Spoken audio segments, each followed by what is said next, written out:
driving in the fast lane the way most people would view leaning out the open door of a cargo plane at 39,000 feet.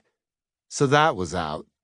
Of course, I could have taken the bus downtown myself, but it never would have occurred to me to break our standing date. "Found it, Mom?" She cautiously piloted us out of the parking lot, the air barely stirring inside the car. "I thought that was pretty good for a regular movie," I said. By regular, I meant not like the serious ones I preferred, such as Taxi Driver or Rosemary's Baby. This one had been a satire. It was about an all-American couple who lose everything when the husband gets fired, and to make ends meet, they go on a spree of robberies. I liked that they got away with it in the end. Did you? I thought they made a very handsome couple, but she pursed her lips into a moue of disapproval. Honestly, I found it a little depressing. I didn't expect it to be so much about unemployment. Well, but that's real life. You don't go to movies to see real life, she retorted, peering anxiously over the dashboard before making a very wide turn. I know that Daddy just started his new job, but it made me worry.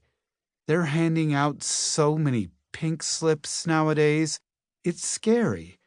If he gets fired this time, I don't know what we'll do, honey. I really don't.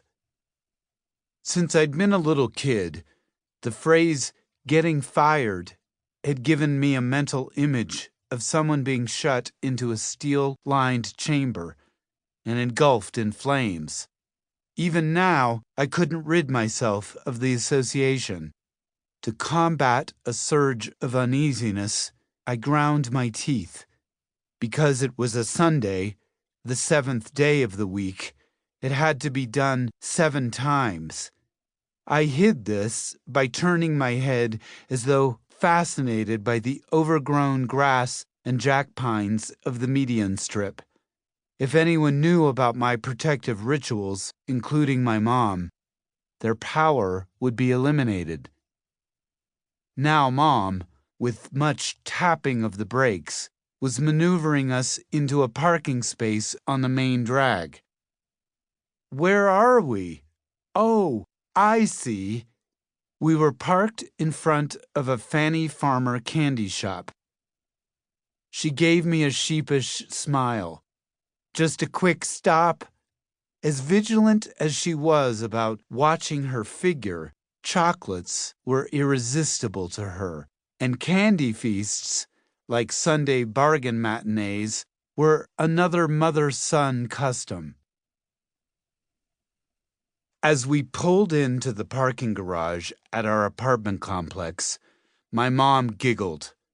"Jim, hide the evidence so Daddy doesn't ask why we didn't bring him any." I played along, making a dramatic show of stuffing the candy wrappers into my pockets. Inside, I paused to shuck off my sneakers. Even when we were living in a less than wonderful place like this, my mother wanted things neat, and protecting the red shag carpeting that smelled like the previous tenant's cigarette smoke was no exception. It took me a moment to notice that she was standing frozen before the open closet door, one sandal still dangling from an index finger. "Mom, what's wrong?" I asked. Without a word, she marched into the master bedroom. I heard drawers being pulled, the medicine cabinet clicking open and shut. I had the familiar sensation of anxiety gripping my guts. I ground my teeth again, but I could tell, as I forced myself to walk down the hall after her, that it was too late to rouse any protective forces. I found her staring at their bed as though it were a dead body. "Your father," she announced, not looking at me, "has